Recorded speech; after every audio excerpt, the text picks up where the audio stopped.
Bueno, hola a todos y todas. En este video para el canal de YouTube les voy a mostrar algunas encuadernaciones. Es la primera parte de una serie de videos relacionados con la historia de la encuadernación. En realidad también la idea es poder ver algunos anclajes entre el origen de la encuadernación y formatos que son contemporáneos.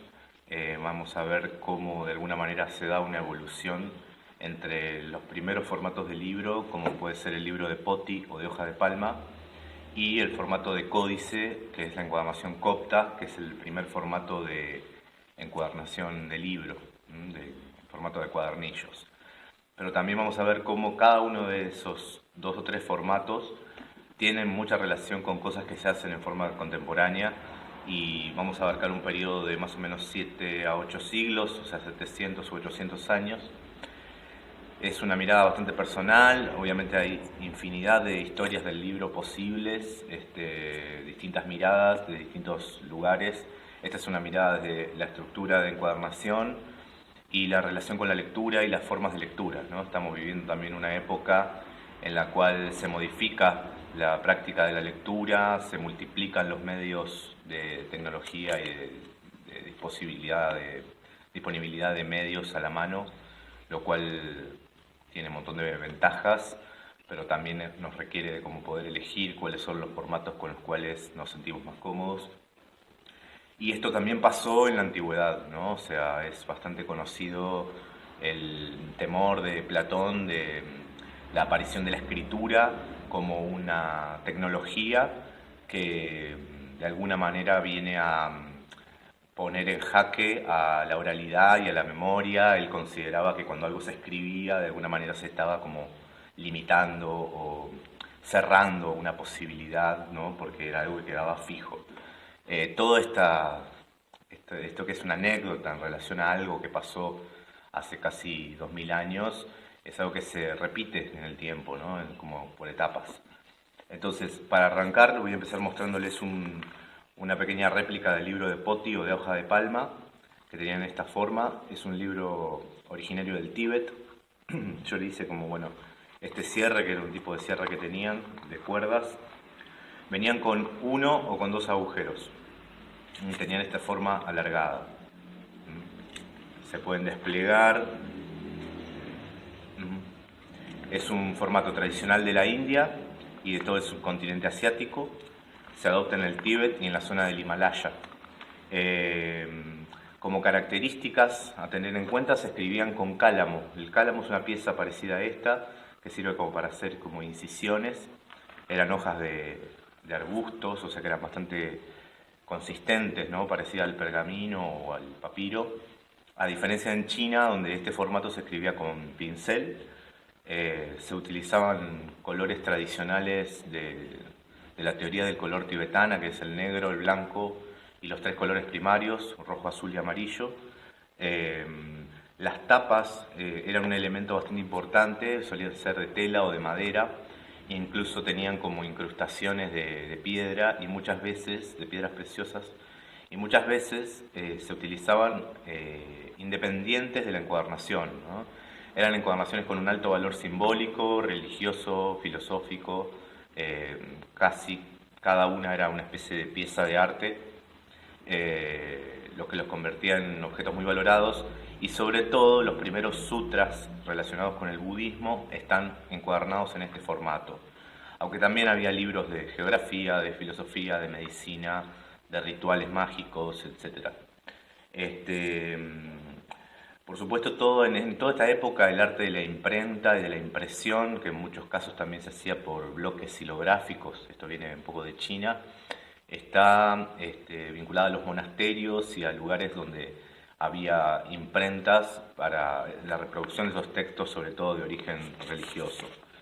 Este, hay una biblioteca bastante reconocida que es el Kangyur de Dorje, que se calcula que tenía o sea, hoy día sobreviven 270.000 planchas silográficas, ¿no? Esto es, cada plancha silográfica es una tabla trabajada a mano con caracteres, y a partir de eso se producían los libros.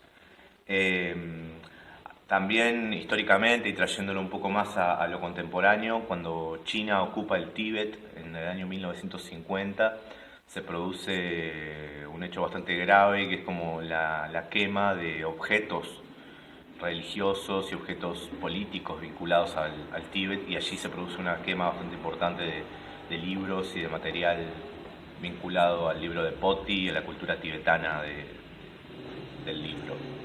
Se calcula que el 60% de la literatura tibetana desaparece a partir de esa acción política de China, y el 85% de los archivos y documentos que se guardaban en los monasterios del siglo VIII. Luego del libro de Poti o de hoja de palma, entonces de este formato, y casi en paralelo convivió el formato del libro de rollo. Obviamente el libro de rollo era un libro bastante grande. Yo tengo acá un pequeño ejemplo que es como un ejercicio de encuadernación, que es una tira está trabajada a máquina y tenían como dos soportes de madera en los extremos. Tal vez el libro más conocido del libro de rollo es la Torá, pero hay muchos textos encuadernados en ese formato, lo que permitía una lectura bastante panorámica y estaban pensados para una lectura en voz alta, ¿no?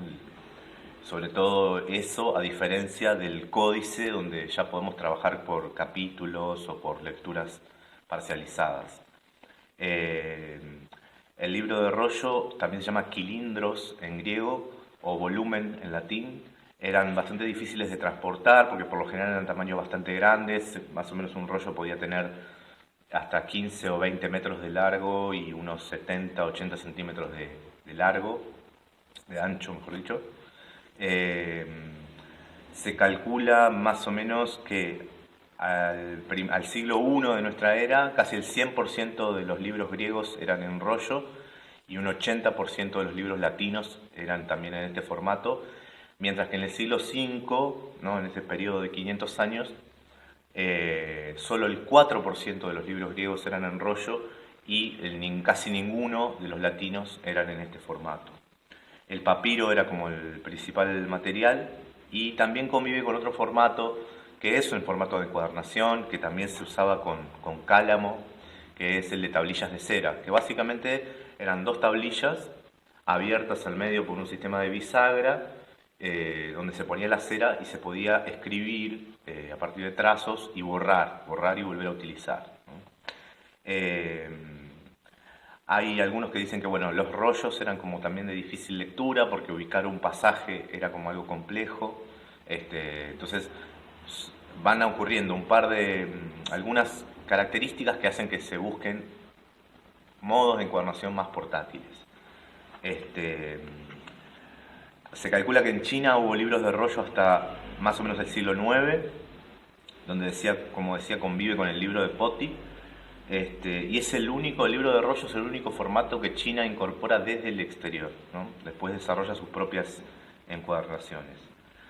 En cuanto a la aparición del códex o del libro de código de cuadernillos, también en esa época convive otro formato que es que es el formato de acordeón, ¿no? El libro de rollo primero muta al formato de acordeón. En este caso, ya lo he mostrado en algún video anterior, es un libro que me gusta bastante, se llama 5 metros de poemas, es de un poeta peruano, se llama Oquendo de Amat. Por supuesto, esto es una edición contemporánea.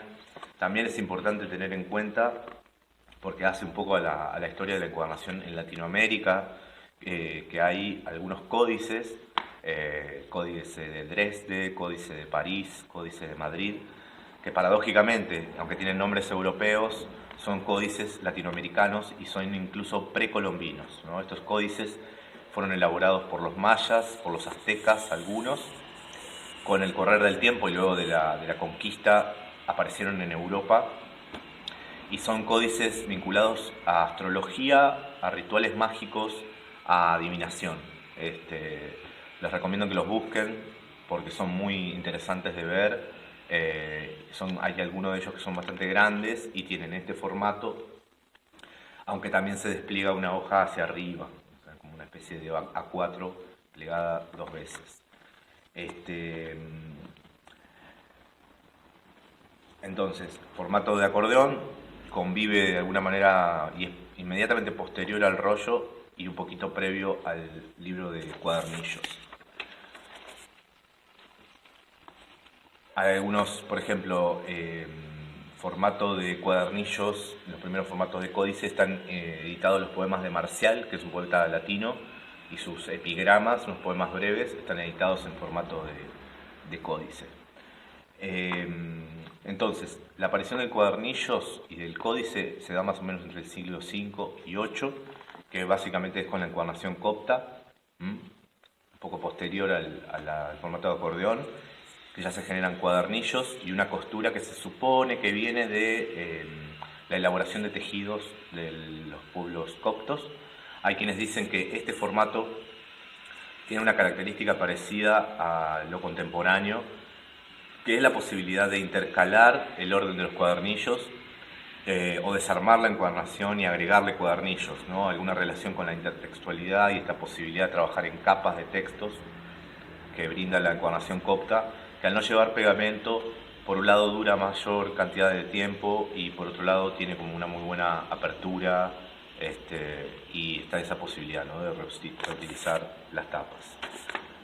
Una cosa más a tener en cuenta es que el formato acordeón, el formato de encuadernación de acordeón o también llamado leporelo, es la base de todas las técnicas de pop-up y de plegado de papel. Está bueno hacer esa vinculación porque de alguna manera nos permite entender un poco de dónde vienen estos formatos y cómo han evolucionado en el tiempo. La encuadernación copta tiene influencia posterior en encuadernaciones armenias y encuadernaciones que tienen como esta base de estructura de tapas atadas al hilo. La encuadernación en rollo quizá no se ve tanto en lo contemporáneo, sí un poco en los libros de artista. Y el libro de Poti prácticamente no se utiliza en lo contemporáneo. Sí, obviamente, la encuadernación china y japonesa, que son encuadernaciones que surgen a partir del siglo IX o X, de hoja suelta. La encuadernación china tiene 3 agujeros, la japonesa tiene 4 y la coreana tiene 5 agujeros. Es como una característica que las distingue. Y sí se siguen utilizando y se ha variado mucho los tipos de hilos que se utilizan y la disposición de los agujeros que se utilizan. Entonces, libro de poti o de hoja de palma, evolución al rollo, evolución al libro de acordeón y luego el códice o encuadernación copta que surge en Egipto. Esos son los primeros formatos de libro en la historia del libro. Obviamente, como decía al principio, es una mirada personal, sintética, como para que tengan un acercamiento a cuáles fueron las primeras formas del libro como lo conocemos hoy día. Fíjense que en realidad desde la encuadernación copta hasta ahora no ha variado tanto en lo que tiene que ver con la estructura y el funcionamiento. Voy a dejar también abajo en los comentarios 2 links de descarga para los textos que un poco utilicé para el contenido de este video. Y bueno, nos vemos en la próxima, que seguramente voy a estar compartiéndoles algo relacionado a la encuadernación japonesa y una vinculación muy interesante que hay entre la encuadernación japonesa y la edición de textos de literatura en formato accesible y de difusión de literatura popular en más o menos del siglo XVII o XVIII. Así que bueno, nos vemos en la próxima y dejarles un fuerte abrazo. Saludos.